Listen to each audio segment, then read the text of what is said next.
ଲାଞ୍ଜିଗଡ଼ଠାରେ ପାଳିତ ହେଲା 77ତମ ବନ ମହୋତ୍ସବ ସପ୍ତାହ। ପିଭିଟିଜି ବାଳକ ଆଶ୍ରମରେ ବୃକ୍ଷରୋପଣ କାର୍ଯ୍ୟକ୍ରମ ଆୟୋଜିତ ହୋଇଯାଇଛି। କଳାହାଣ୍ଡି ଜିଲ୍ଲା ଲାଞ୍ଜିଗଡ଼ ବ୍ଲକ ଅଧୀନସ୍ଥ ଲାଞ୍ଜିଗଡ଼ ପଞ୍ଚାୟତରେ ଆଜି ଶନିବାର ଲାଞ୍ଜିଗଡ଼ ବନାଞ୍ଚଳ ପକ୍ଷରୁ 77ତମ ବନ ମହୋତ୍ସବ ମହାସମାରୋହ ସହିତ ପାଳନ କରାଯାଇଛି। ଏହି ଅବସରରେ ପିଭିଟିଜି ବାଳକ ଆଶ୍ରମରେ ବୃକ୍ଷରୋପଣ କାର୍ଯ୍ୟକ୍ରମଟି କରାଯାଇଥିଲା। ଏହି କାର୍ଯ୍ୟକ୍ରମରେ ବନ ବିଭାଗ କାର୍ଯ୍ୟକାରୀଙ୍କ ସମେତ ବିଦ୍ୟାଳୟର ସମସ୍ତ ଶିକ୍ଷକ, ଶିକ୍ଷୟିତ୍ରୀ, ଛାତ୍ରଛାତ୍ରୀ ଏବଂ ଅଞ୍ଚଳର ସାମ୍ବାଦିକ ସମୂହ ସାମିଲ ହୋଇ ବୃକ୍ଷରୋପଣ କରିଥିଲେ।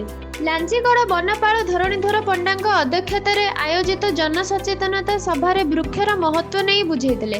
ପ୍ରବଳ ବର୍ଷା ସଙ୍ଗେ ଏହି ବନ ମହୋତ୍ସବ କାର୍ଯ୍ୟକ୍ରମରେ ଛାତ୍ରଛାତ୍ରୀମାନେ ବୃକ୍ଷରୋପଣ କରିଥିଲେ। ଏହି ବର୍ଷା ହିଁ ପ୍ରକୃତିର ଅବଦାନ। ଗଛ ବଞ୍ଚିଲେ ଜୀବଜଗତ ବଞ୍ଚିବ। ବୃକ୍ଷ ବିନା ଜୀବଜଗତ ସମ୍ଭବ ନୁହେଁ ବୋଲି ଉପସ୍ଥିତ ଅତିଥିମାନେ ଛାତ୍ରଛାତ୍ରୀମାନଙ୍କୁ ବୁଝାଇଥିଲେ।